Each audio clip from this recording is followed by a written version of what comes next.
Episode की starting में यहाँ पे ये लोग डीमन बेस की तरफ जा रहे होते हैं। यहाँ पर ये लोग एक रेस्टोरेंट में पहुँचते हैं। यहाँ पर एक लेडी होती है, वो उन लोगों को रेस्टोरेंट के अंदर लेके जाती है, जहाँ पर एक अंडरग्राउंड टनल होता है। इसके बाद अगला सीन एक आदमी का होता है और इस आदमी का नाम है सुबाकिरी। यह आदमी मोमोतारो एजेंसी का कैप्टन है। इसके साथ एक लड़की होती है जिसका नाम है योमोगी और ये मोमोतारो एजेंसी की वाइस कैप्टन है। सुबाकिरी योमोगी से कहता है कि अच्छा होता काश हमें यहाँ पे एक फीमेल डीमन मिल जाती। तो सुबाकिरी बताता है कि वो फीमेल डीमंस को इसलिए ढूंढ रहा है क्योंकि उन पे रिसर्च करना आसान होता है, क्योंकि उनकी पेन टॉलरेंस बहुत ज्यादा होती है। इस बात पर योमोगी कहती है कि सुबाकिरी के जो एक्सपेरिमेंट्स है वो बहुत ज्यादा वाहियात और घटिया होते हैं, खासकर वो चीज जो अभी अभी उसने बनाई है। इसके बाद हमको एक बहुत अजीब सी चीज दिखाई जाती है। सुबाकिरी बताता है जो उसने चीज बनाई है ये चीज बस डीमंस को ही खाती है और इस चीज का यूज वो रिसर्च और एक्सपेरिमेंट्स में करता है अपने। सुबाकिरी ये भी कहता है कि ये बहुत ज्यादा लॉयल है। योमोगी कहती है कि उसको पता है सुबाकिरी को एक्सपेरिमेंट्स करना बहुत ज्यादा पसंद है, लेकिन उनका प्राइमरी काम डीमंस को खोजना और खत्म करना है। योमोगी उससे ये भी पूछती है कि वो आखिर मोमोतारो एजेंसी में कर क्या रहा है। सुबाकिरी कहता है कि डीमन का जो ब्लड है वो बहुत ज्यादा कमाल की चीज है। डीमन खुद की बॉडी को उस ब्लड से हील कर सकते हैं, जैसा मन चाहे वैसा बदल सकते हैं और खतरनाक वेपन्स भी बना सकते हैं। योमोगी उसको फिर से बताती है कि मोमोतारो एजेंसी का काम है खतरनाक डीमंस को पकड़ना और उनको खत्म करना, इससे पहले कि वो खुद के ऊपर से कंट्रोल खोए और आम लोगों को खत्म करे। अब सुबाकिरी कहता है कि उसको पैसों से बिल्कुल भी फर्क नहीं पड़ता, उसको बस एक्सपेरिमेंट्स करना पसंद है। यहाँ पर एक डीमन चाइल्ड होता है जो कि छुप कर बैठा होता है। अब यहाँ पे मोमोतारो एजेंसी वाले दूसरी जगह पे जाने लगते हैं, जिससे ये बच्चा थोड़ा सा रिलैक्स फील करता है, लेकिन तभी उसके सामने अचानक से सुबाकिरी आ जाता है। सुबाकिरी को देखकर ये बच्चा बहुत डर जाता है। सुबाकिरी उसको देखकर कहता है तुम जानते हो कि तुम मेरे लिए कितने कमाल की चीज हो, वैसे भी मेरे पास एक्सपेरिमेंट्स के लिए चीजों की कमी हो रही थी। सुबाकिरी अब यहाँ पे अपनी पावर्स का यूज करता है और उसकी पावर्स है बॉडीज को मैनिपुलेट करना। अब ये लड़की बताती है जितने भी मोमोतारो हैं वो बॉडी की ब्लैक बैक्टीरिया का यूज करते हैं। कुछ लोग उस ब्लैक बैक्टीरिया से वेपन्स को बनाते हैं और भी बहुत सारी चीजें उससे बनाई जा सकती है,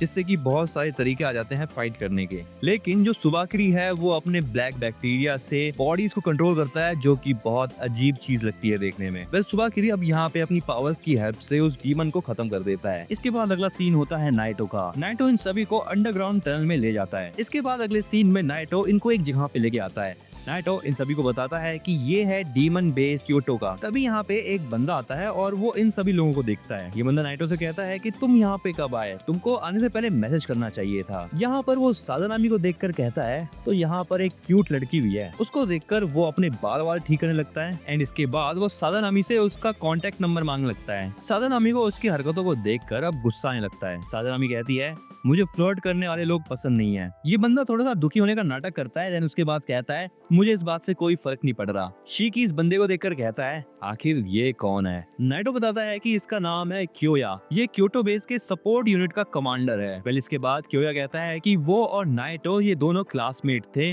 रासेत्सु एकेडमी में। नाइटो कहता है तुम बकवास बहुत करते हो। इसके बाद वो कहता है कि वो फ्रंट लाइन पे जा रहा है। नाइटो की बात सुनकर शिकी कहता है कि उसको भी नाइटो के साथ फ्रंट लाइन पे जाना है। इकारी कहता है कि वो क्योया की मदद नहीं करना चाहता बिल्कुल भी। क्योया नाइटो से कहता है तुम्हारे लिए तो इन लोगों को पढ़ाना बड़ा ही मुश्किल होता होगा, क्यों है ना। नाइटो क्योया से कहता है तुम इन लोगों से जैसा मन चाहे वैसा काम करवा सकते हो। एंड ये कहने के बाद नाइटो वहाँ से चला जाता है। वेल अब यहाँ पे क्योया को एक नर्स अंदर बुलाती है और उसको काम करने के लिए कहती है, बट वो नर्स यहाँ पे रासेत्सु के स्टूडेंट्स को भी देखती है और वो क्योया से पूछती है कि क्या ये लोग रासेत्सु एकेडमी से हैं। जिसके बाद वो इन लोगों को भी अंदर बुलाने लगती है। अब ये लोग अंदर जाते हैं और शिकी नोटिस करता है कि यहाँ पे बहुत सारे डीमन पेशेंट्स होते हैं। अब इनको नर्स बताती है कि यहाँ पे ये जितने भी पेशेंट है वो हाल फिलहाल में हुई लड़ाई में ही घायल हुए हैं। अब यहाँ पे एक पेशेंट को दिखाया जाता है जिसकी हालत बहुत ज्यादा खराब होती है, लेकिन क्योया उससे कहता है तुम चिंता मत करो, तुम्हें कुछ नहीं होगा मेरे होते हुए। लेकिन शीकी उस पेशेंट को देखने के बाद क्योया से कहता है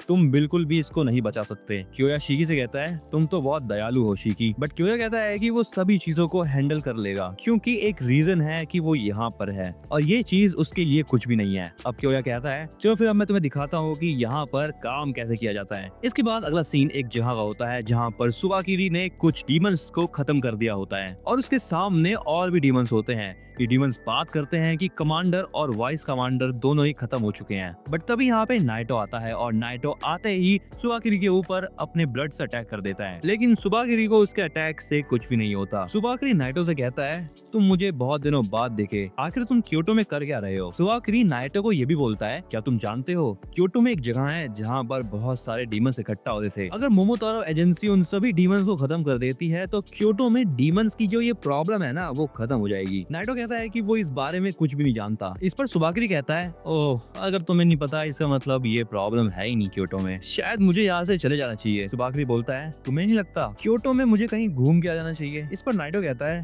हाँ तुम्हें घूमने तो जाना चाहिए। सुबाकिरी उससे पूछता है कि आखिर वो जगह कौन सी है। उसका आंसर देते हुए नाइटो कहता है, वो जगह नर्क है। इसके बाद अगला सीन क्योया का होता है। वो यहाँ पे अपने ब्लड का यूज करता है उस पेशेंट को ठीक करने के लिए। वो पेशेंट उसके ब्लड को पीता है एंड इस चीज के थोड़े ही देर बाद वो देखता है कि उसके दोनों हाथ वापस से रीजनरेट हो चुके हैं और उसकी जो बॉडी होती है वो भी ठीक हो जाती है। शिकी क्योया से पूछता है, क्या इस पेशेंट के पैर भी ठीक हो जाएंगे। क्योया उसको बताता है कि ये पेशेंट समय के साथ और धीरे धीरे करके छोटे छोटे डोजेस के साथ सही हो जाएगा। अगर इस पेशेंट को एक साथ बहुत सारा ब्लड दिया जाएगा तो इसका ब्लड एंटीबॉडीज को बना लेगा, जिसके बाद इसकी बॉडी रिस्पॉन्ड करना ही बंद कर देगी। अब क्योया इसके बाद उस आदमी से कहता है, अब आप बैटल यूनिट से रिटायर हो जाओगे तो आपको सपोर्ट यूनिट में काम करना होगा। ये सब कहने के बाद क्योया कहता है कि ये जो फाइट है वो डीमंस और मोमोतारो के बीच में है। क्योया कहता है कि वो ये बात जानता है कि ये सभी लोग फ्रंट लाइन पे क्यों जाना चाहते हैं, लेकिन इन सभी को ये बात पता नहीं चाहिए कि जितने भी लोग फ्रंट लाइन पे काम कर रहे हैं उन सभी को सेफ रखने के लिए कोई उनके पीछे खड़ा है और जो उन फ्रंट लाइन को संभालने के लिए है वो है सपोर्ट यूनिट। क्योया की बातों को सुनकर इकारी उससे कहता है कि वो बहुत ज्यादा कमाल का है। मुझे तो लग रहा था तुम एक नालायक और किसी काम के बंदे नहीं हो, लेकिन तुम तो असली मर्द निकले। शिकी कहता है, तुमने तो इमोशनल कर दिया यार। शिकी कहता है कि वो अब ये चीज देखकर बहुत ज्यादा मोटिवेटेड फील कर रहा है, इसलिए वो अब कोई भी काम कर देगा। क्योया कहता है कि उसके पास शिकी के लिए एक काम है और वो चाहता है कि शिकी ही उसको हैंडल करे। शिकी उससे पूछता है कि आखिर वो कौन सा काम है। क्योया शिकी को एक लड़की का ध्यान रखने के लिए कहता है। उस लड़की का नाम है मे। क्योया शिकी को बताता है कि मे के पेरेंट्स के ऊपर मोमोतारो वालों ने अटैक कर दिया था और उसके पेरेंट्स अभी भी नहीं मिले। क्योया को लगता है कि शिकी बहुत ज्यादा दयालु है और वो शिकी पर भरोसा करता है। शिकी अब जाता है और मे के साथ जाके बैठ जाता है। वो यहाँ पर मे से बात करने की कोशिश करता है लेकिन मे कुछ भी नहीं बोलती। शिकी मे को अपना नाम बताता है लेकिन मे अभी भी उससे बात नहीं करती। शिकी मे से कहता है, क्या तुम इरियुदा देरा घूमना चाहती हो। मे शिकी से कहती है, आखिर ये इरियुदा देरा है क्या। शिकी मे से कहता है, क्या तुम्हारी बुक में नहीं पढ़ाया गया इन सब चीजों के बारे में। मे कहती है कि वो कभी स्कूल ही नहीं गई। बट तभी शिकी नोटिस करता है कि वो जहाँ पे और भी ज्यादा पेशेंट आने लगते हैं। नर्स क्योया को बताती है कि घूमते वक्त सपोर्ट यूनिट को बहुत सारी बॉडीज मिली और ये तकरीबन 30 के आसपास है। मैं यहाँ पे देखती है कि उसकी मम्मी और पापा भी उसमें ही होते हैं। ये चीज देखकर शिकी और क्योया को पता चल जाता है कि यही मे के पेरेंट्स हैं। अगला सीन नाइटो का होता है। सुबाकिरी नाइटो से कहता है कि वो नर्क में जाना पसंद नहीं करेगा। सुबाकिरी अब नाइटो से कहता है कि क्या उसको वो गिफ्ट मिला जो कि उसने भेजा था। सुबाकिरी बताता है कि उसने जिन डीमंस की ऐसी तैसी करी थी पहले, उन डीमंस में उसने अपने बैक्टीरिया छोड़ दिए थे जिस चीज से उसे उन बॉडीज को ढूंढने में आसानी हो। और वैसे भी सुबाकिरी अपने बैक्टीरिया से बॉडी को जैसे मन चाहे वैसे कंट्रोल कर सकता है। अगला सीन डीमन बेस का होता है। यहाँ पर जो मे के फादर होते हैं वो अचानक से उठते हैं और मे को पकड़ लेते हैं। ये चीज देखकर शिकी और क्योया जो है वो मे को बचाने के लिए आगे बढ़ते हैं। मे के फादर से ये सारी की सारी हरकतें जो है वो सुबाकिरी करवा रहा होता है अपने बैक्टीरिया के थ्रू। ये चीज देखते हुए और मे को बचाने के लिए क्योया मे के फादर के सर में नाइफ घुसा देता है और इस चीज से मे के फादर का ब्रेन काम करना बंद कर देता है। अभी जो कुछ भी हुआ उन सभी चीजों को देखकर शिकी को बहुत ज्यादा गुस्सा आता है और वो कहता है कि वो सुबाकिरी को नहीं छोड़ेगा। लेकिन अगले सीन में दिखाया जाता है कि जितनी भी बॉडीज को सपोर्ट टीम वाले लाए होते हैं वो धीरे धीरे करके हलचल कर रहे होते हैं नाइटो और सुबाकिरी को। सुबाकिरी नाइटो से कहता है, शायद मेरा गिफ्ट तुम्हारी जगह पर सेफली पहुंच गया होगा। नाइटो उससे पूछता है कि आखिर उसके कहने का क्या मतलब है। सुबाकिरी नाइटो से कहता है कि जिन डीमंस को उसके लोग हाइड आउट पे ले गए हैं उसके, वो उन डीमंस को अपने बैक्टीरिया की मदद से कहीं से भी कंट्रोल कर सकता है। इसलिए अब वो इस चीज को चेक करने के लिए अपनी पावर्स का यूज करता है। वो अपने हाथ को कुछ ऐसे मूव करता है जिसके बाद सुबाकिरी इन बॉडीज को कंट्रोल कर रहा होता है। और दूसरी तरफ बेस पर मे की जो मॉम है वो शिकी पर हमला कर देती है। क्योया भी शिकी को बचाने के लिए जा रहा होता है लेकिन उसको 3 डीमंस पकड़ लेते हैं और इसके बाद सपोर्ट यूनिट के लोगों पर भी अटैक्स होने लग जाते हैं। शिकी के हाथ में एक हथियार होता है। ये गन उसको नाइटो ने दी होती है। नाइटो ने उसे बताया होता है कि शिकी शीकी अभी भी अपने ब्लड का यूज सही से नहीं कर सकता है। नाइटो से कहता है कि उस हथियार में जो गोलियां हैं उसमें ब्लड का यूज किया गया है और जब भी शीकी मुसीबत में हो तभी उसको इस हथियार का यूज करना है। इसके बाद सीन प्रेजेंट का होता है और यहाँ पर शीकी जो है उस हथियार का यूज कर लेता है। इसके बाद शीकी क्योया को भी बचा लेता है। क्योया शीकी को बताता है कि सपोर्ट यूनिट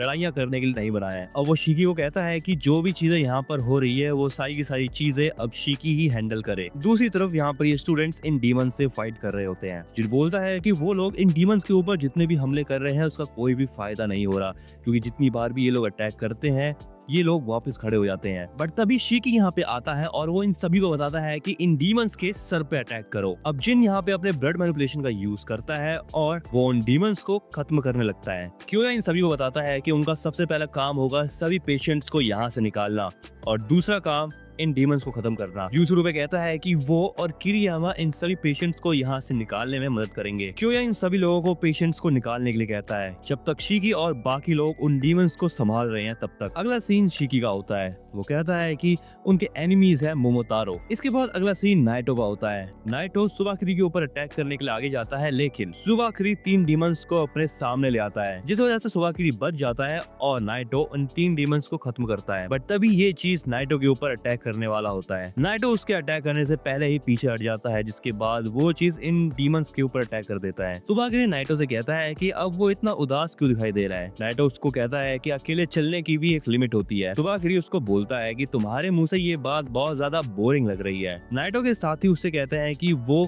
नाइटो की मदद करेंगे, लेकिन नाइटो उन सभी को यहाँ से जाने के लिए कहता है। सुबाकिरी कहता है कि वो उसे कहीं नहीं जाने देगा, इसीलिए अब यहाँ पे सुबाकिरी योमोगी की हेल्प लेता है और योमोगी अपने ब्लैक बैक्टीरिया से एक अजीब सी चीज को क्रिएट कर देती है। ये सभी डीमंस उस चीज के अंदर ट्रैप हो जाते हैं। नाइटो सुबाकिरी से पूछता है कि अब ये क्या चीज है। सुबाकिरी उसे बताता है कि जब तक वो लोग यहाँ पर है तब तक सुबाकिरी जो चाहे वो कर सकता है उन डीमंस के हाइड आउट में, और वो लोग इस चीज से बाहर निकल भी नहीं सकते। अभी सुबाकिरी नाइटो को अब ये बताता है उसने सभी डीमंस के ऊपर ट्रांसमीटर लगा रखे थे, जिसकी वजह से उसे इन लोगों की छुपने की जगह का पता चल चुका है और अब सुबाकिरी इन लोगों की हाइड आउट की तरफ जाने लगता है। सुबाकिरी के यहाँ से जाने के बाद योमोगी इस चीज को अंदर भेज देती है। सुबाकिरी अब वहां से थोड़ा सा दूर जाते हुए अपनी पावर्स का यूज करता है और वो उस क्रिएचर से एक अटैक करवाता है और ये अटैक बहुत ज्यादा खतरनाक होता है। इस अटैक के होने के बाद सुबाकिरी ये चीज देख लेता है और वो वहां से चला जाता है। योमोगी सुबाकिरी से कहती है कि उनको एक बार फिर से वहां जाके चेक कर लेना चाहिए, लेकिन सुबाकिरी कहता है कि वो वहां पर नहीं जाना चाहता क्योंकि वो अपने कपड़ों को गंदा नहीं करवाना चाहता। दूसरा सीन नाइटो का होता है जो कि यहाँ पे पड़ा होता है, उसको बहुत चोटें लग रखी होती है। अगला सीन सपोर्ट यूनिट का होता है। इन लोगों ने यहाँ पे मिलकर सिचुएशन को हैंडल कर लिया होता है। क्यों इन सभी को बताता है कि पेशेंट्स को दूसरे हॉल में शिफ्ट कर दिया गया है और शीगी और उसके दोस्तों ने बहुत ज्यादा हेल्प करी है यहाँ पर। इस चीज के लिए वो उन्हें शुक्रिया भी करता है। अब क्योया मे के पास जाता है और वो उससे कहता है कि अब वो यहाँ पर बिल्कुल सेफ है। शीगी भी मे से माफी मांगता है जो कुछ भी उसने उसकी मॉम एंड डैड के साथ किया उसके लिए, लेकिन मे कहती है कि कोई बात नहीं। मे बताती है कि वो हमेशा छुपते हुए आई है, वो कभी स्कूल नहीं गई, इसीलिए उन लोगों को उसके बारे में अब चिंता करने की कोई जरूरत नहीं है। लेकिन दूसरी तरफ शीकी बहुत ज्यादा टेंशन में होता है। शी बोलता है कि मोमोतारो को तो अच्छा होना चाहिए था, लेकिन उनकी अच्छाई ऐसी होगी और अगर उनकी अच्छाई ऐसी है तो वो विलन बनने के लिए तैयार है। ये चीज कहते हुए शीगी मे को गले लगा लेता है और वो कहता है वो एक ऐसी दुनिया बनाएगा जहाँ पर मे फिर से मुस्कुरा सकेगी। अगले सीन में क्योया और जिन उसी तरह से जा रहे होते हैं जिस तरह से नाइटो इन सभी स्टूडेंट्स को यहाँ पे लाया था। लेकिन इसके बाद क्योया जिन से पूछता है कि क्या उसकी कोई गर्लफ्रेंड है, लेकिन जिन यहाँ पर कोई भी रिप्लाई नहीं देता। इकारी यहाँ पे होता है और वो कहता है कि उस क्योया ने तो हमको बहुत ज्यादा भारी काम दे दिया। अब वो यूसुरुबे को देखकर कहता है तुम यहाँ पर खड़े होके टाइम पास क्यों कर रहे हो, कुछ काम करो। लेकिन यूसुरुबे बताता है कि वो खड़े होके टाइम पास नहीं कर रहा। इकारी उसे पूछता है तब वो क्या कर रहा है। यूसुरुबे कहता है कि अभी अभी उनके ऊपर अटैक हुआ है तो हो सकता है कि ये जगह सेफ नहीं हो और ये चीज देखकर उनको चौकन्ना रहना चाहिए। यूसुरुबे कहता है कि उसकी एबिलिटी है चीजों को ऑब्जर्व करने की। अब यूसुरुबे यहाँ पर अपने ब्लड मैनिपुलेशन का यूज करता है। यूसुरुबे बताता है कि वो अपने ब्लड की हेल्प से किसी भी लिविंग चीज को डिटेक्ट कर सकता है, वो भी 5 किलोमीटर के घेरे के अंदर। और वो इस चीज की हेल्प से ये भी कंफर्म कर सकता है कि क्या उसके आसपास कोई मोमोतारो तो नहीं है। लेकिन तभी यूसुरुबे को यहाँ पर कुछ महसूस होता है। अगला सीन सुबाकिरी का होता है, जो कि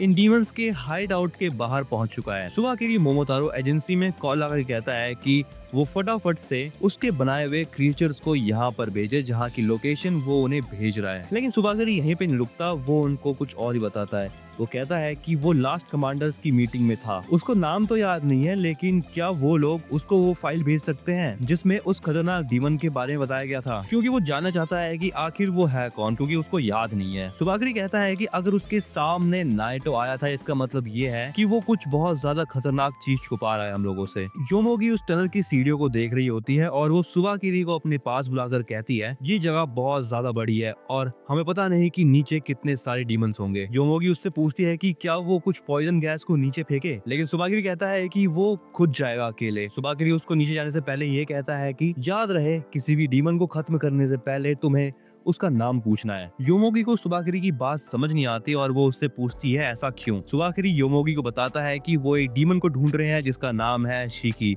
और हमें उसको जिंदा पकड़ना है और उसको कुछ नहीं करना। योमोगी उससे पूछती है आखिर ऐसा क्यों। सुबाकिरी बताता है कि उसको शिकी नाम के डीमन के ऊपर कुछ रिसर्च करनी है। इसके बाद सुबाकिरी बोलता है, चलो फिर इस डीमन और मोमोतारो वाली स्टोरी को एक फ्लैशी तरीके से खत्म किया जाए। स्टार्टिंग में मे को दिखाया जाता है, जो अपने मम्मी पापा के साथ बहुत ज्यादा एंजॉय कर रही होती है, लेकिन एक दिन सब खत्म हो जाता है। इसके बाद अगला सीन प्रेजेंट का होता है, जहाँ पे क्योया और जिन, ये दोनों एक क्रेमेटोरियम से बाहर निकल रहे होते हैं। क्रेमेटोरियम वो जगह होती है जहाँ पे अनअलाइव बॉडीज को रखा जाता है। क्योया जिन से कहता है कि जिन को चिंता करने की कोई जरूरत नहीं है, क्योंकि क्योया जिन को कुछ भी नहीं होने देगा। इसके बाद वो जिन से ये भी पूछता है कि क्या जिन के पास कोई क्वेश्चन है पूछने के लिए। जिन कहता है उसके पास अब कोई क्वेश्चन नहीं है, लेकिन अब क्योया उससे एक क्वेश्चन पूछता है। क्योया पूछता है कि क्या जिन की कोई गर्लफ्रेंड है, लेकिन जिन उसकी बात को इग्नोर करते हुए आगे बढ़ जाता है। लेकिन तभी यहाँ पे सुबाकिरी आ जाता है और वो क्योया पे अटैक कर देता है एक चाकू से। सुबाकिरी बताता है वो तो उसके हार्ट को टारगेट कर रहा था, लेकिन तभी यहाँ पे जिन जो है वो अटैक करने के लिए रेडी हो जाता है। लेकिन यहाँ पे योमोगी उसके पास आ जाती है और उसके अटैक को ब्लॉक कर देती है। योमोगी जिन के सर को टारगेट करने वाली होती है, लेकिन वक्त रहते ही यहाँ पे क्योया उसको अपनी ओर खींच लेता है, जिससे उसका सर बच जाता है। जिन अपने हाथ से उस चीज को हटाते हुए कहता है कि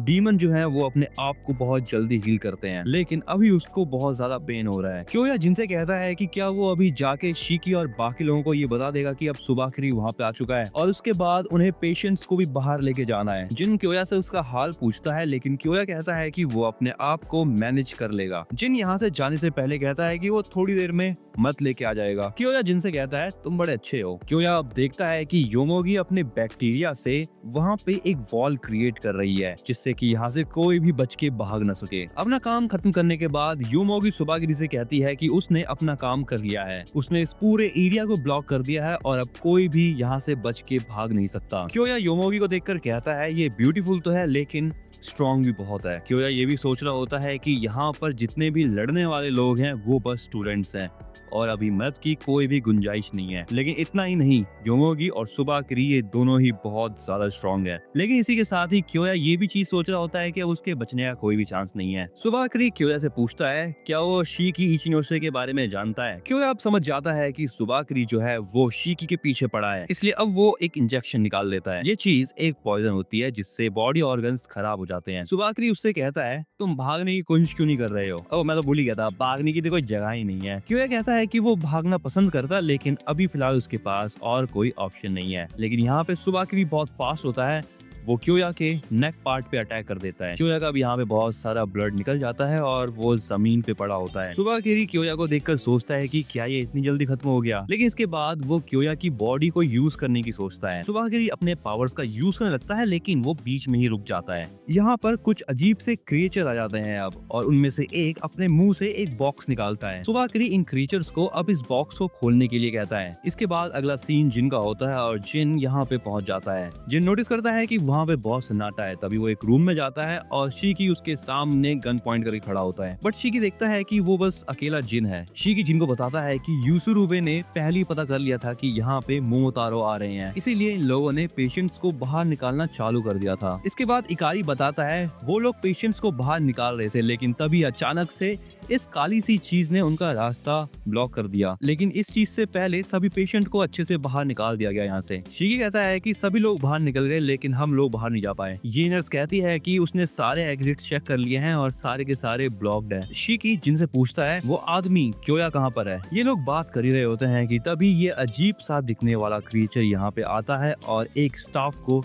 खत्म कर देता है। इस चीज को देखने के बाद बाकी का जो स्टाफ होता है वो यहाँ से भागने लगता है। शिकी मे को उसके साथ रहने के लिए कहता है। सुबाकिरी भी अब वहाँ पर पहुँच जाता है। वो इस जगह को देखकर चौंक जाता है और कहता है कि उसको विश्वास नहीं हो रहा कि इन डीमंस ने ये चीज अंडरग्राउंड बनाई है, लेकिन अब यहाँ पर वो इस क्रिएचर को, इस डब्बे को नीचे रखने के लिए कहता है। सुबाकिरी अब यहाँ पे बैठ जाता है और वो योमोगी और उन क्रिएचर्स को भेज देता है डीमंस को खत्म करने के लिए। अगले सीन में सादानामी को दिखाया जाता है जो कि अपने लिए कपड़े ढूंढ रही होती है क्योंकि उसको जो उसने कपड़े पहन रखे हैं उसमें मूव करने में बहुत दिक्कत हो रही है। दूसरी तरफ किरियामा की भी हालत खराब होती है। सादानामी अब अपने कपड़े चेंज कर लेती है लेकिन किरियामा को अभी भी अपने हेल्थ की टेंशन हो रही होती है बहुत। सादानामी कहती है कि उनके पास अभी कोई चॉइस नहीं है, उनको फाइट करनी ही होगी यहाँ पर। लेकिन किरियामा कहता है कि वो बहुत डरा हुआ है और वो फाइट नहीं कर सकता। सादानामी उससे पूछती है तो तुम कुछ नहीं कर सकते। किरियामा कहता है हाँ मैं कुछ भी नहीं कर सकता।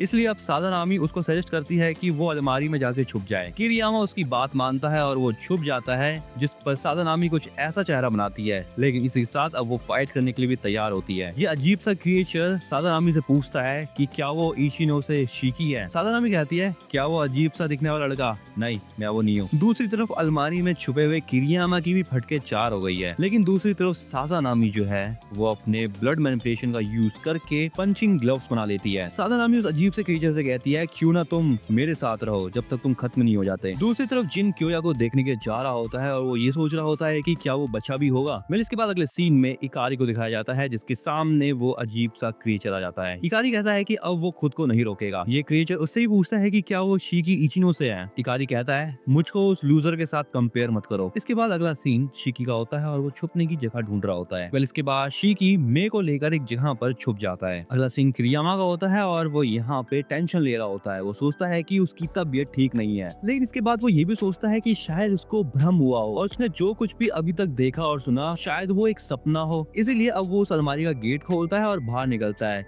और बाहर निकलने से पहले वो कहता है कि वो यहाँ से जाएगा सबसे पहले मेंटल हॉस्पिटल और अपना चेकअप कराएगा। लेकिन जैसे ही वो गेट खोलता है उसके सामने ये अजीब से दिखने वाली चीज होती है जिसे देखकर उसकी हालत खराब हो जाती है। किरियामा कहता है कि वो इतना सडन अटैक नहीं झेल पाएगा, इसीलिए उसको टाइम आउट चाहिए और वो चुपचाप बस वहीं पर लेटा रहता है। लेकिन थोड़ी देर बाद वो क्रिएचर उठता है और वो सादानामी के पास चला जाता है। सादानामी भी उसको एक बहुत जोरदार पंच करती है एंड एक के बाद एक वो उसको पंच करती ही रहती है। किरियामा सादानामी को ये सब करता हुआ देखकर बहुत ज्यादा शॉक हो जाता है। वो कहता है ये लड़की कितनी अजीब है, उसको डर लग रहा है। सादानामी की स्किल है आई लव। अगर एक बार सादानामी का ब्लड जो है वो उसके एनिमी को कोट कर लेता है तो एक लिमिट के बाद उसके एनिमी की फाइट करने की इच्छा खत्म हो जाती है। सादानामी किरियामा को देखकर उससे कहती है मैंने कहा था ना मुझे सब कुछ हैंडल करने दो। सादानामी बहुत ज्यादा डिपेंडेबल लड़की है। किरियामा यहाँ पे सादानामी को बहुत शुक्रिया करता है उसकी जान बचाने के लिए। किरियामा कहता है कि वो अपनी पूरी जिंदगी इस चीज को याद रखेगा। सादानामी को किरियामा की ये चीज बहुत ज्यादा पसंद आती है। सादानामी उसको एक जगह पे आराम करने के लिए कहती है और तब तक वो सब कुछ हैंडल कर लेगी। लेकिन अगले सीन में एक नर्स भाग रही होती है और उसके पीछे एक क्रिएचर पड़ा होता है। अगला सीन फिर से सादानामी और किरियामा का होता है। किरियामा सादानामी से कहता है कि वो उसके बहुत ज्यादा पास है। किरियामा सोच रहा होता है कि लड़की उसका बहुत ज्यादा ध्यान रख रही है, क्या ये कोई जाल तो नहीं उसको फंसाने के लिए। बट तभी उसके सामने एक और क्रिएचर आ जाता है। सादानामी कहती है तुम अब नहीं बचोगे। है इसका हाथ एक पैरासाइट जैसा है। सादानामी उस क्रिएचर पे अटैक करने के लिए जाती है लेकिन वो क्रिएचर साइड हट जाता है, जिसके बाद वो अपने हाथ से सादानामी के ऊपर अटैक कर देता है। अब ये क्रिएचर सादानामी के दोनों हाथों को पकड़ लेता है और उसको उठाकर ऊपर की तरफ पटक देता है। इसके बाद ये क्रिएचर सादानामी को इधर उधर फेंकने लगता है जिससे सादानामी को काफी चोटें आती हैं। सादानामी के साथ ये सब कुछ होता हुआ किरियामा देख रहा होता है चुपके से। किरियामा कहता है कि अगर किसी ने अभी सादानामी को नहीं बचाया तो सादानामी खत्म हो सकती है। इसलिए अब उसे क्या करना चाहिए। किरियामा सोच रहा होता है कि उसका सामने जाने का कोई भी मतलब नहीं होगा। इसके बाद अगला सीन एक फ्लैशबैक होता है। किरियामा की एक क्रश थी जिसका नाम था लुलू। किरियामा कहता है कि लुलू के सामने उसको बिल्कुल भी किसी चीज से डर नहीं लगता था। किरियामा एक बहुत छोटे से शहर में पैदा हुआ था जहाँ पर बहुत सारे डीमंस इंसानों के बीच में ही छुप कर रहा करते थे। किरियामा को लुलू के साथ डांस करने में बहुत मजा आता था। वो लुलू के साथ हर एक पल को एंजॉय करता था। लेकिन इसके बाद किरियामा बताता है कि लुलू को कोई बीमारी हो रखी थी और वो भी किरियामा की तरह ही एक डीमन थी, तो उसको नॉर्मल इंसानों के हॉस्पिटल में नहीं ले जाया जा सकता था। इसीलिए किरियामा जो है लुलू का चेकअप उसी टाउन के एक डीमन डॉक्टर से करवाया करता था। किरियामा लुलू को हमेशा ये कहता रहता था कि वो सब कुछ मिलके ठीक कर देंगे। लेकिन एक दिन मोमोतारो एजेंसी वालों ने उनके उस टाउन के ऊपर रेड कर दी और उसी रेडिंग में वो डॉक्टर मारा गया। लुलू की तबीयत अब और भी ज्यादा खराब होने लगती है।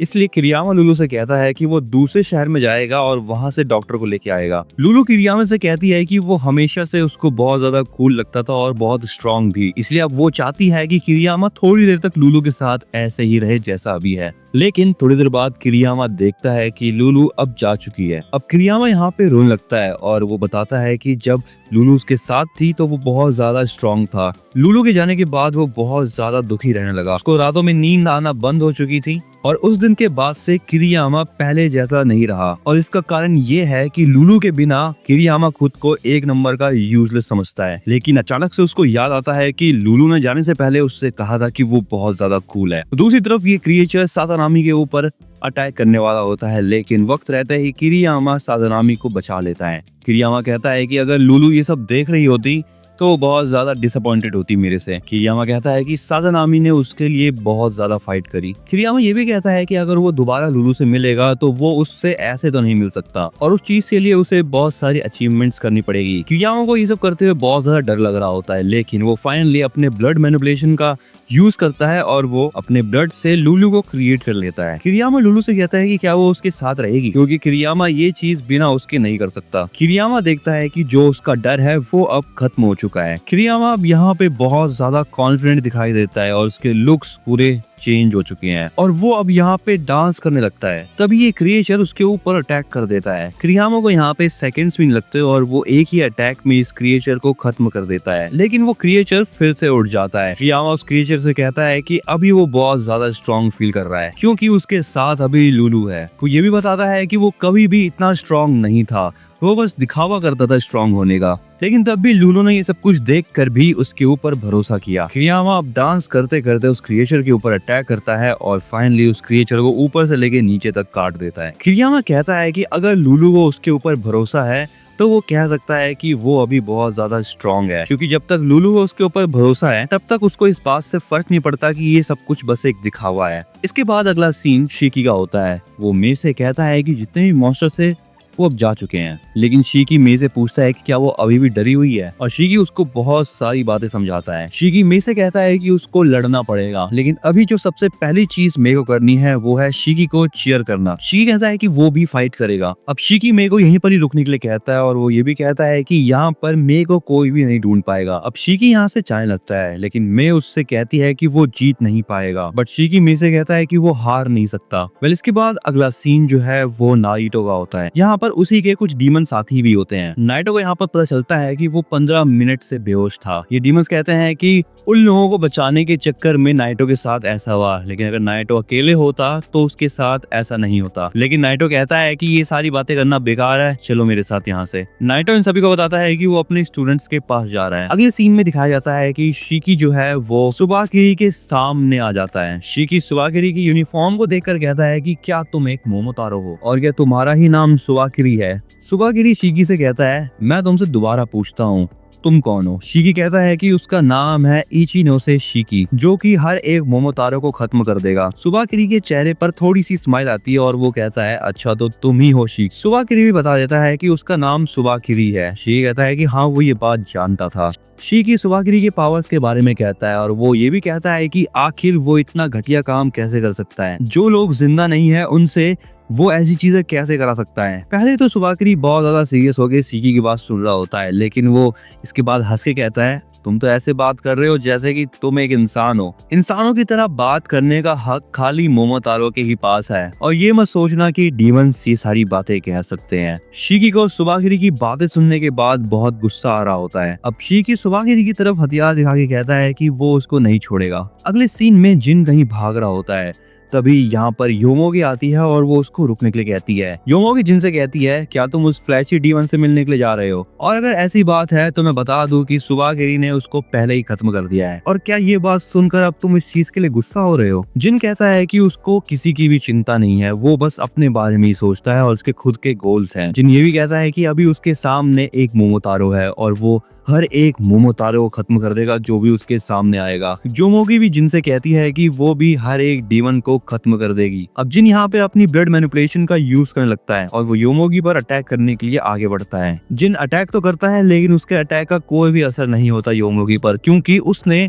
अपने बैक्टीरिया से एक शील्ड क्रिएट कर ली थी पहले ही। दूसरी तरफ यहाँ पर सुबाकिरी शिकी के हथियार के ऊपर एक चाकू फेंक के मारता है, जिससे उसका हथियार नीचे गिर जाता है। सुबाकिरी शिकी से कहता है, क्या तुमने मुझे पागल समझा है? और क्या तुम मेरे साथ मजाक कर रहे हो? तुम इस खिलौने के साथ मेरे से लड़ोगे? मैं जानता हूँ तुम्हारा खून इतना तो कमजोर नहीं हो सकता है। इसलिए अब यहाँ पे शिकी अपने ब्लड मैनिपुलेशन का यूज करता है और वो एक बहुत बड़ा सा वेपन बना लेता है और वो इस हथियार से सुबाकिरी के ऊपर अटैक कर देता है। ये अटैक करने के बाद शिकी कहता है, चाहे कुछ भी हो जाए मैं हार नहीं मानने वाला। दूसरी तरफ दिखाया जाता है कि सुबाकिरी शिकी के अटैक से बच जाता है। शिकी सुबाकिरी से कहता है, क्या तुम डर गए मेरे से? सुबाकिरी कहता है, तुम बहुत बोलते हो यार। कह रहा होता है कि उसका जो मूव था वो काफी अच्छा था एंड वो इस चीज से इम्प्रेस हो गया है, लेकिन वो कहता है कि अब उसके सीरियस होने का समय है। तभी वो उस बॉक्स को खोल देता है और उस बॉक्स में से एक मोमोतारो निकलता है। शिकी ये चीज देखकर थोड़ा हैरान हो जाता है और वो सुबाकिरी से कहता है, क्या तुम्हारा दिमाग खराब हो गया है? सुबाकिरी शिकी को बेवकूफ कहता है। सुबाकिरी कहता है कि बेवकूफ लोग हमेशा अपने आप को बड़ा समझते हैं। सुबाकिरी शिकी को बताता है कि ये जो मोमोतारो है उसने खुद ही डिसाइड किया था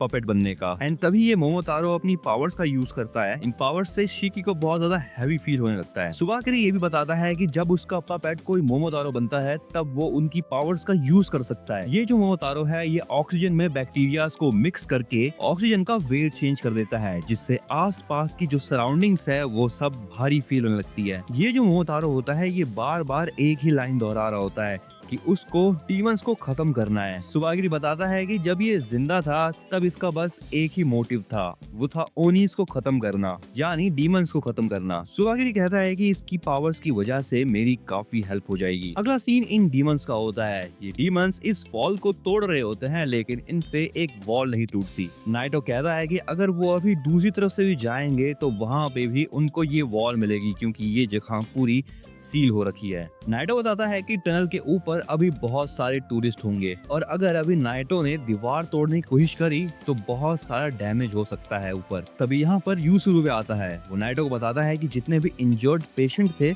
उन सभी को ऊपर भेज दिया गया है। वो कहता है कि शिकी और जिन अभी अंदर ही हैं। नाइटो सोच रहा होता है कि अभी उसके पास ज्यादा समय नहीं है, क्योंकि शिकी और बाकी लोग बहुत मुसीबत में है अंदर। नाइटो कहता है कि उन्हें दीवार तोड़ने से पहले जितने भी लोग अभी ऊपर हैं उन सभी को यहाँ से निकालना पड़ेगा। तभी यहाँ पे एक डीमन होमारे को अपने साथ यहाँ पर लेके आ जाता है। ये डीमन नाइटो से पूछता है, क्या आप इसे जानते हो? नाइटो कहता है, अच्छा तो तुम यहाँ पे आ गई फाइनली। हमारे बताती है कि वो यहाँ पे मदद करने के लिए आई है। मतलब यहाँ पे जो यूसुरुबे है वो कुछ लीचड़ों वाली हरकतें करने लगता है। नाइटो यूसुरुबे से उसकी बकवास को बंद करने के लिए कहता है। यूसुरुबे कहता है कि ये बकवास नहीं है, ये बहुत ज्यादा सीरियस टॉपिक है। वैसे सही बताओ तो यूसुरुबे जो है वो हमारे के साथ बदतमीजी कर रहा होता है। वो चाहता है कि हमारे उसकी गर्लफ्रेंड बन जाए। नाइटो यूसुरुबे को देखकर अब सोच रहा होता है कि उसे लगा था शुरुआत में कि ये लड़का नॉर्मल है, लेकिन अब उसको लग रहा है कि उसे लोगों को समझने में और मेहनत करनी पड़ेगी। नाइटो हमारे से कहता है कि वो उनकी कोई मदद नहीं कर सकती अभी। अब नाइटो हमारे को अपने साथ ऊपर ले आता है। नाइटो ने यूसुरुबे को कॉल पे रखा होता है। यूसुरुबे नाइटो से पूछता है कि आखिर करना क्या है। नाइटो प्लान बताता है कि कैसे वो इन सभी टूरिस्ट को यहाँ से बाहर निकाल सकते हैं। वो कहता है कि वो अभी एक लैंडस्लाइड करवाएंगे और इस चीज से सारे के सारे टूरिस्ट बाहर चले जाएंगे। सभी टूरिस्ट के वहाँ से चले जाने के बाद यूसुरुबे कंफर्म करेगा कि वो सभी जा चुके चुके हैं। नाइटो हमारे से कहता है कि वो अपनी पावर्स का यूज करे जिससे कि वो लैंडस्लाइड करवा सके। हमारे इस चीज को करने से मना कर देती है, लेकिन नाइटो कहता है कि उसे चिंता करने की कोई जरूरत नहीं है क्योंकि वो यहाँ पर है। हमारे कहती है कि वो अपने पावर्स का यूज नहीं कर सकती है क्योंकि अभी उसका अपनी पावर्स के ऊपर कंट्रोल नहीं है सही से। नाइटो उससे कहता है कि कोई बात नहीं है, वो ये चीज कहकर प्लान कैंसिल कर देता है। अब यहाँ पे नाइटो जो है वो हमारे को पूल से बाहर कर देता है। नाइटो हमारे से कहता है कि उसको अपने साथ ऐसे लोग नहीं चाहिए जो कि यूजफुल ना हो। हमारे कहती है कि उसको अपने पावर्स का यूज करने से डर लग रहा है। नाइटो कहता है कि डरने में कोई भी गलत बात नहीं है, गलत बात यह है कि तुम खुद को बदलना नहीं चाह रही।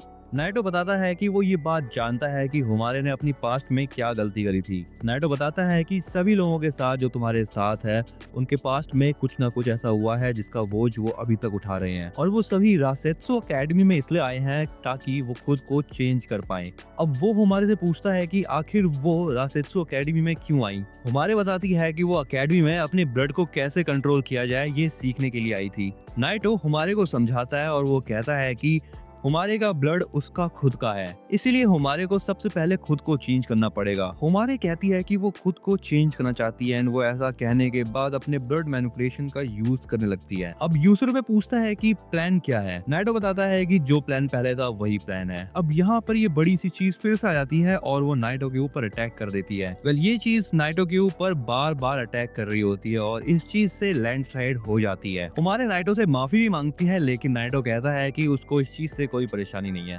दूसरी तरफ इन टूरिस्ट को लग रहा होता है कि एक बहुत बड़ा सा अर्थक्वेक आया है, इसलिए अब ये बाकी के डीमंस जो हैं वो इन सभी टूरिस्ट को यहाँ से बाहर निकलने के लिए कह रहे होते हैं। यूसुरुपे नाइटो को बताता है कि जितने भी लोग थे यहाँ पे वो सारे के सारे अब जा चुके हैं। नाइटो यूसुरुपे से कहता है कि उसने अच्छा काम किया, एंड अब वो यहाँ पे हुमारे के पास जाता है और हुमारे को बेहोश कर देता है। नाइटो हुमारे से कहता है कि उसने भी अच्छा काम किया। अगला सीन टनल का होता है। यहाँ पे योमोगी जो है वो जिन के साथ फाइट कर रही होती है। जिन ये सोच रहा होता है कि उसको अभी दूर ही रहना चाहिए, लेकिन तभी वो यहाँ पे इस चीज के अंदर ट्रैप हो जाता है। योमोगी जिनसे कहती है कि अब इस मोमेंट पे वो उसकी परमिशन के बिना बाहर नहीं निकल सकता। मतलब यहाँ पे योमोगी अपने पावर्स का यूज करती है और उस बॉक्स को छोटा करने लगती है। जिन कहता है कि वो यहाँ से बाहर निकल जाएगा, लेकिन योमोगी उस चीज को और भी ज्यादा छोटा करते जाती है। बट देखते देखते यहाँ पे जिन उस बॉक्स को तोड़ देता है।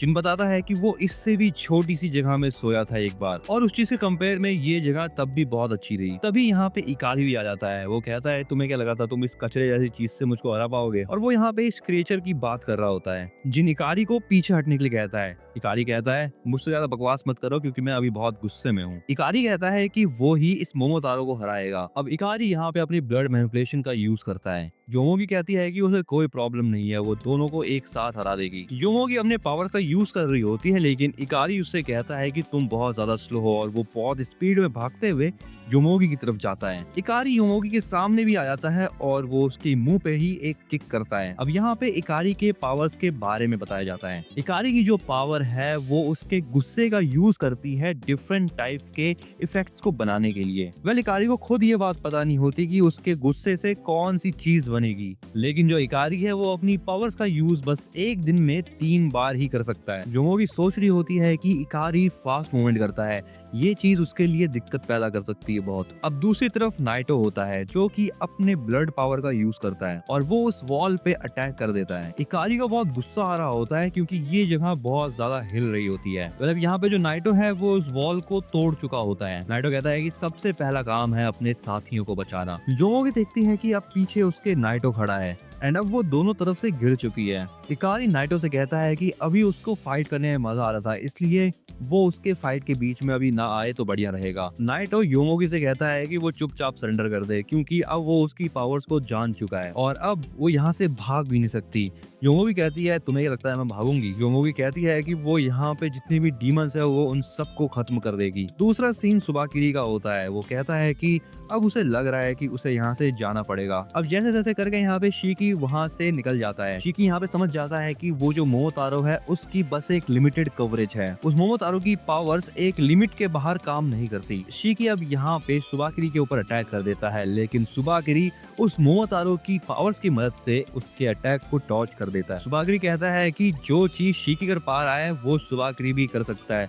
वो यहाँ की ऑक्सीजन का जो वेट है वो 100 गुना भारी कर सकता है और ये जो चीज बन रही है वो एक लोहे की बॉल जैसी होगी। शीकी इस चीज को ऐसा समझ सकता है। ये बात कहने के बाद वो शीकी के ऊपर अटैक कर देता है इस चीज से। शीकी को इस चीज से यहाँ पे बहुत दिक्कत हो रही होती है। इस अटैक से शीकी के इंटरनल ऑर्गन्स डैमेज हो जाते हैं। सुबाकरी देखता है कि ये जो लड़का है वो बहुत वीक है और ये किशिन का बेटा है। शीकी को समझ नहीं आ रहा होता कि सुबाकरी किसकी बात कर रहा है। सुबाकरी बताता है कि जो किशिन था वो डीमन की हिस्ट्री में सबसे ज्यादा पावरफुल डीमन था और जो शीकी है वो किशिन का ही बेटा है मे के साथ, जो कि यहाँ पे एक अर्थक्वेक फील करती है और वो यहाँ पे थोड़ा सा डरी हुई होती है क्योंकि शीकी अभी तक वापिस नहीं लौटा होता। अगला सीन होता है मोमोतारो एजेंसी का और यहाँ पे दिखाया जाता है सामीदारे को। वेल इसी के साथ यहाँ पर एक लड़की को भी दिखाया जाता है जिसका नाम है हीना और ये वाइस कैप्टन होती है। वेल इसकी ड्यूटी अब हेडक्वार्टर्स में लग चुकी है। हीना कहती है कि उसे सामीदारे के साथ काम करके अच्छा लगेगा, लेकिन सामीदारे कहता है कि उसको मक्खन लगाने की कोई भी जरूरत नहीं है। हीना कहती है कि वो उसको मक्खन नहीं लगा रही। वेल इसके बाद वो हेडक्वार्टर को देखकर कहती है कि ये जगह उसको बहुत अच्छी लग रही है। सामीदारे हीना से कहता है कि वो अकेले काम करता है, उसको टीम वर्क की जरूरत नहीं है। हीना कहती है कि उसको सामीदारे के साथ असाइन किया गया है और ये मोमोतारो एजेंसी का रूल भी है कि मोमोतारो एजेंसी में सबको साथ में ही काम करना होगा। वेल इसके बाद अगले सीन में हीना सामीदारे से पूछती है कि क्या वो चिल्ड्रन ऑफ किशिन के बारे में कुछ जानता है। वेल अब सामीदारे बताता है कि बहुत समय पहले एक डीमन था जिसने लगभग मोमोतारो एजेंसी को खत्म ही कर दिया था और उसी डीमन का नाम था किशिन। ऐसा कहा जाता है कि किशिन के बहुत सारे बच्चे थे। ये सुनकर हीना कहती है कि अगर उसके बहुत सारे बच्चे थे तो वो बच्चे फिर से खुद के बच्चे किया करते होंगे और इस वजह से ऐसा हो सकता है कि किशिन के बहुत सारे डिसेंडेंट्स भी होंगे जो कि हमारे आसपास ही घूम रहे होंगे। बट सामीदारे हीना को बताता है कि चाइल्ड ऑफ किशिन होने का ये मतलब है कि उस बच्चे के पास किशिन की पावर्स है। ये सुनकर हीना कहती है इसका मतलब ये है कि किशिन के बहुत सारे बच्चों के पास उसकी पावर्स नहीं है। सामीदारे कहता है कि किशिन की पावर्स बहुतों के पास नहीं है, लेकिन समय समय पर उसके बच्चे आते रहते हैं। हीना को ये चीज समझ नहीं आती, लेकिन तभी ये आदमी बताता है ये चीज तभी होती है जब मोमोतारो एजेंसी डीमंस पे भारी पड़ रहे होते हैं। वेल इस आदमी का नाम है शिन्या और ये कैप्टन है यूनिट 21 का। अब शिन्या हीना से पूछता है कि क्या वो जानती है कि मोमोतारो एजेंसी और डीमंस के बीच में इतनी वॉर क्यों चलती आ रही है। शिन्या बताता है कि पहला किशिन तभी आया था जब मोमोतारो एजेंसी वाले डीमंस को लगभग पूरा खत्म ही करने वाले थे। शिन्या ये भी कहता है कि जब मोमोतारो वाले डीमंस को लगभग खत्म ही करने वाले होते हैं तभी एक ऐसा बच्चा आ जाता है सामने हमारे जिसके पास किशिन की पावर होती है और यही वजह है कि ये लड़ाई हजारों सालों से चली आ रही है। शिन्या ये भी बोलता है कि अगर किशिन और उसके बच्चे नहीं आते तो ये लड़ाई कब की खत्म हो जाती, लेकिन अब ये डीमंस इंसानों के ही बीच में घुल मिलकर रहते हैं और वो भी छुप कर। शिन्या की सारी बातें सुनने के बाद हीना कहती है मोमोतारो एजेंसी का काम है डीमंस को खत्म करना और अगर इंसानों को डीमंस या फिर मोमोतारो एजेंसी वालों के बारे में पता चल गया तो ये बहुत बुरी बात होगी। वेल इसके बाद शिन्या बताता है कभी कभी मोमोतारो एजेंसी और डीमंस की लड़ाई के बीच में इंसान भी लपेटे जाते हैं और तब उस समय पर जो पॉलिटिशियंस हैं वो मोमोतारो एजेंसी की हेल्प करते हैं गंदगी साफ करने में, लेकिन वो पॉलिटिशियंस ये भी चाहते हैं कि मोमोतारो एजेंसी वाले डीमंस को पकड़ के उनके खून से दवाइयां बनाएं। शिन्या ये भी बताता है कि अगर ये डीमंस इंसानों के बीच में छुप कर नहीं रहते तो जो ये पॉलिटिशियंस हैं वो मोमोतारो एजेंसी वालों का यूज नहीं कर पाते। सामीदारे शिन्या से कहता है कि उसको चिल्लाने की कोई जरूरत नहीं है। वेल इसके बाद शिन्या बताता है कि पॉलिटिशियंस जो है वो मोमोतारो एजेंसी वालों की हेल्प इसलिए करते हैं ताकि अगर कभी भी चीजें खराब हो तो पॉलिटिशियन सबसे पहले खुद को बचा सके। अब शिन्या उठता है और वो सामीदारे के पास जाकर उससे कहता है सामीदारे ने शीकी इचिनोसे से फाइट करी और अपना एक हाथ भी गवा दिया। शायद अब मोमोतारो एजेंसी वाले चाहते हैं कि सामीदारे फाइट ना करे और ट्रेनिंग ड्यूटी पे रहे। तो इसके बाद शिन्या ये भी कहता है कि उसको इस चीज से फर्क भी नहीं पड़ता, वो शीकी को खत्म भी करेगा और अपनी रैंक भी ऊपर बढ़ाएगा। लेकिन अब सामीदारे कहता है कि शीकी इशिनोसे उसका है और शिन्या को दूसरे डीमंस के साथ जो करना है वो करे। ये सुनकर शिन्या कहता है क्या आप बदला लेना चाहते हो, एंड ये चीज कह के शिन्या यहाँ से चला जाता है। उसके चले जाने के बाद हीना सामीदारे से पूछती है कि क्या शीकी ही चाइल्ड ऑफ किशिन है। सामीदारे कहता है कि शीकी के अलावा भी चाइल्ड ऑफ किशिन है। फिर इसके बाद अगला सीन सुबाकिरी का होता है। सुबाकिरी यहाँ पर बताता है कि टोटल 8 चिल्ड्रन ऑफ किशिन होते हैं और अगर एक बार शिकी के अंदर किशिन की पावर एक्टिवेट हो जाती है तो शिकी प्रॉब्लम बन सकता है एक बहुत बड़ी। सुबाकिरी कहता है कि शिकी को खत्म करने से अच्छा होगा कि वो उसके ऊपर रिसर्च करे, लेकिन तभी यहाँ पे शिकी उठता है और वो सुबाकिरी को उसकी बकवास बंद करने के लिए कहता है। शिकी कहता है कि उसको किशिन की पावर से कोई फर्क नहीं पड़ता और शिकी सुबाकिरी को यहाँ से सही सलामत जाने नहीं देगा। ये कहने के बाद शिकी अपने पावर्स का यूज करके एक वेपन तैयार कर लेता है एंड वो सुबाकिरी के ऊपर लगातार अटैक करने लगता है, लेकिन सुबाकिरी भी उसके अटैक्स को डॉज करके भाग रहा होता है। लेकिन अचानक से शिकी अब थोड़ा सा वीक फील करता है और उसका जो वेपन है वो भी गायब हो जाता है। शिकी अब यहाँ पे बहुत ज्यादा वीक हो जाता है क्योंकि उसने अपने ब्लड का बहुत ज्यादा यूज कर लिया होता है। ये चीज देखकर सुबाकिरी ये कहता है कि चाइल्ड ऑफ किशिन अगर अपने ब्लड का यूज नहीं कर पा रहा, इसका मतलब यह है कि वो बहुत वीक है। सुबाकिरी नोटिस करता है कि वो जगह टूट रही होती है धीरे धीरे करके, इसीलिए अब सुबाकिरी फिर से शिकी पर अटैक कर देता है। लेकिन तभी सुबाकिरी जो है वो मे को भी नोटिस कर लेता है जो कि बाहर खड़ी होती है। सुबाकिरी कहता है कि वो यहाँ पर एक भी डीमन को जिंदा नहीं छोड़ेगा। मे शिकी को देखती है और वो थोड़ा सा डरी हुई होती है, लेकिन शिकी उसको यहाँ से भागने के लिए कहता है, लेकिन मैं वहाँ से भागती नहीं है और वो कहती है कि ऐसे ही तुमने मेरे मम्मी पापा को खत्म किया था। सुबाकिरी कहता है कि वो कीड़े मकोड़ों को मारता है तो कुछ याद नहीं रखता। मैं कहती है कि उसके मम्मी पापा ने तो कुछ करा भी नहीं था, वो बहुत ज्यादा दयालु थे, लेकिन सुबाकिरी उसकी एक भी नहीं सुनता और वो मजाक उड़ा रहा होता है। शिकी अभी मे को यहाँ से भागने के लिए कह रहा होता है। वेल सुबाकिरी अब मे का नाम सुनता है तो उसको याद आ जाता है कि आखिर मे के पेरेंट्स थे कौन। सुबाकिरी को याद आता है कि मे के पेरेंट्स ने उससे रिक्वेस्ट करी थी मे को कुछ ना करने के लिए। सुबाकिरी ने मे के पेरेंट्स को कहा था कि वो कुछ नहीं करेगा अभी मे को, लेकिन वो अभी मे को जाने देगा और बाद में ठीक वही चीज करेगा जो वो बाकी डीमंस के साथ करता है। सुबाकिरी की ये सारी बातें सुनने के बाद मे रोने लगती है, लेकिन शिकी उसको शांत रहने के लिए कहता है। शिकी कहता है कि यही चीज सुबाकिरी चाहता है। शिकी कहता है कि वो और मे मिलकर एक साथ सुबाकिरी को हराएंगे। वेल अब यहाँ पे सुबाकिरी शिकी के ऊपर और भी ज्यादा फोर्स डालने लगता है। इस चीज से शिकी को बहुत ज्यादा पेन हो रहा होता है। शिकी अब ये सोचने लगता है कि वो अपने फादर को भी नहीं बचा पाया था और उसको अभी लग रहा है कि वो फाइट करने जितना स्ट्रॉन्ग हो चुका है। सुबाकिरी उससे कहता है कि वो अपने ब्लड का अब और ज्यादा यूज नहीं कर सकता। शिकी अभी यहाँ पे उठने की कोशिश कर रहा होता है और तभी यहाँ पे अचानक से बहुत सारी आग की लपटें आ जाती हैं। बट तभी हमें यहाँ पर एक चीज पता चलती है और वो ये है कि किशिन के हर एक चाइल्ड के पास एक स्पेशल एलिमेंटल पावर होती है, जैसे फायर, वाटर, लाइटनिंग, अर्थ, विंड, डार्कनेस, आइस और लाइट। और शिकी की जो एलिमेंटल पावर है वो है फायर और फ्लेम यूज करने वाले किशिन का नाम था एनकी। शिकी भी अब यहाँ पे सोच रहा होता है कि अभी उसके साथ क्या हुआ और ये सब क्या चीज है। सुबाकिरी ये चीज देखता है और वो कहता है तो ये है किशिन की पावर। शिकी कहता है कि वो नहीं जानता कि अभी उसके साथ क्या हुआ, लेकिन अब उसके अंदर फाइट करने के लिए ताकत आ गई है। सुबाकिरी अब शिकी को देखकर उसके प्रेशर को फील कर पा रहा है, बट सुबाकिरी अभी भी सोच रहा होता है कि वो शिकी को हरा सकता है। सुबाकिरी अपने पावर का यूज करने वाला ही होता है कि शिकी उसके ऊपर अटैक कर देता है और इस वजह से सुबाकिरी को अपना सूट फेंकना पड़ता है। सुबाकिरी सोच रहा होता है कि अगर ये बंदा अभी इतने कम ब्लड का यूज करके ऐसी पावर यूज कर सकता है, इसका मतलब ये है कि ये बहुत ज्यादा खतरनाक बन सकता है। लेकिन अभी भी शिकी बहुत वीक फील कर रहा होता है और वो बताता है कि उसकी बॉडी में बहुत दर्द हो रहा है। वो ये भी नोटिस करता है कि ना ही वो अपने ब्लड को कंट्रोल कर पा रहा है और ना ही अपने फ्लेम्स को। सुबाकिरी शिकी को देखकर कहता है कि अगर अभी शिकी अपनी फुल स्ट्रेंथ पे होता तो शायद सुबाकिरी के लिए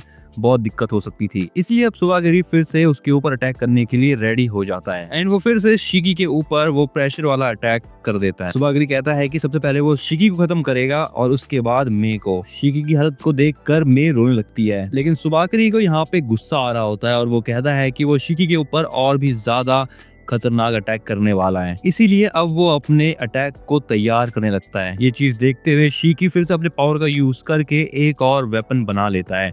सुबाकिरी उससे कहता है कि उसके पास अब इतना ब्लड नहीं बचा कि वो एक भी बुलेट फायर कर पाए, लेकिन शिकी थोड़ा सा स्माइल करता है और वो फिर से एनकी वाले फॉर्म में आ जाता है। शिकी अब अपनी फुल फोर्स के साथ जो भी उसके अंदर ताकत होती है सारी ताकत लगाकर सुबाकिरी के ऊपर अटैक कर देता है। सुबाकिरी की हालत अब टाइट हो जाती है और वो कहता है कि जो उसके साथ हो रहा है ऐसा नहीं होना चाहिए था। एंड इसी साथ बड़ी यहाँ पर ये भी छोड़ता है एंड। मैं भी इसके बारे में तुम कमेंट के अंदर जरूर बताना। इस वीडियो को लाइक कर देना। मैं मिलता हूँ तुमको नेक्स्ट वीडियो में।